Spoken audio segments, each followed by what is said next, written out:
शेतकरी जगाचा पोशिंदा म्हणून आपण अभिमानाने सांगतो. पण कधी विचार केला आहे का? जगाच्या पोटाची खळगी भरणारा शेतकरी अनेक वेळा उपाशी झोपी जातो. किंबहुना अनेक वेळा त्याच्या लेकरांना व त्याच्या बायकोला देखील उपाशी झोपी जाण्याची वेळ येते. आपल्या भारतीय संस्कृतीत असं बोललं जातं की अन्नदान सर्वात श्रेष्ठ आहे, अन्नदान सर्वात पुण्याचे काम आहे. मग मला प्रश्न विचारायचा आहे, जगाच्या पोटाची खळगी भरणारा शेतकरी, जगाला अन्न प्रदान करणारा शेतकरी का उपाशी झोपी जातो? यात दोष कोणाचा आहे? सरकारचा, शेतकऱ्यांचा की जनतेचा? अनेक वेळा सरकार सर्वसामान्य शेतकऱ्यांच्या हितासाठी अनेक योजना राबवत असतं. मला प्रश्न विचारायचा आहे की त्या योजना खरंच सर्वसामान्य शेतकऱ्यांच्यापर्यंत पोहोचतात का? नाही. त्या पोहोचतात फक्त आणि फक्त भांडवलदारांच्यापर्यंत, त्या पोहोचतात फक्त आणि फक्त राजकीय लोकांच्यापर्यंत. ज्यावेळी एखादा सर्वसामान्य शेतकरी एखाद्या अधिकाऱ्याकडे योजनेची माहिती विचारायला जातो, त्यावेळी त्या शेतकऱ्याला कळतं की त्या योजनेची माहिती त्या अधिकाऱ्यालाच नाही आहे. यापेक्षा दुर्दैवी गोष्ट काय असू शकते? शेतकऱ्याच्या अडचणी दिवसेंदिवस वाढतच चाललेल्या आहेत. दैनंदिन आयुष्यामध्ये शेतकऱ्यांना अनेक अडचणी असतात. खताच्या किमती वाढत चाललेल्या आहेत, उत्पादन खर्च वाढत चाललेला आहे.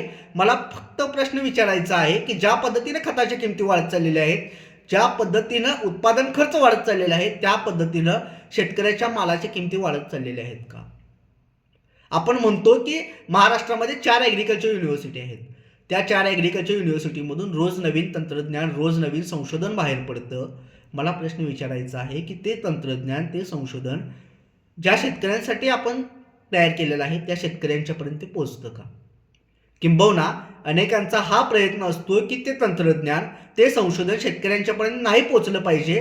कारण जर शेतकरी हुशार झाला तर आपल्या पोटावर पाय येईल, आपले खायचे प्यायचे वांदे होतील, असे संकुचित भावना ठेवणारे अनेक लोक आहेत. मातीची गुणवत्ता दिवसेंदिवस कमी होत चाललेली आहे.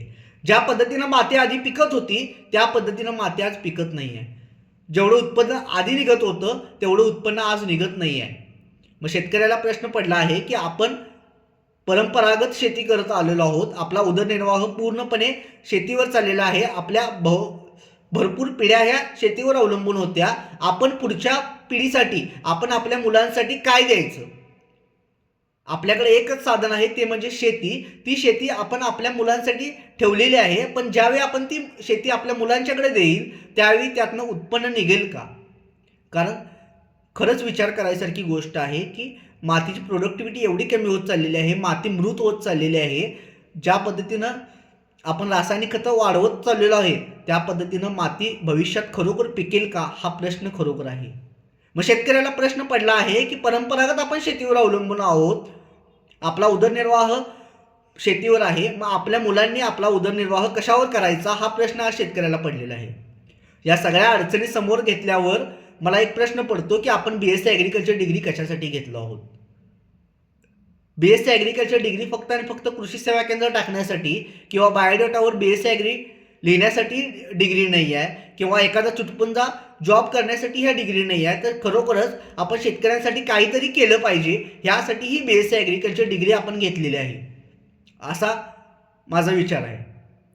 त्यामुळं शेतकऱ्यांच्या हितासाठी मी एक यूट्यूब चॅनल चालू करत आहे, ते म्हणजे सारिका फार्मर्स वेलफेअर ऑर्गनायझेशन्स या नावाने.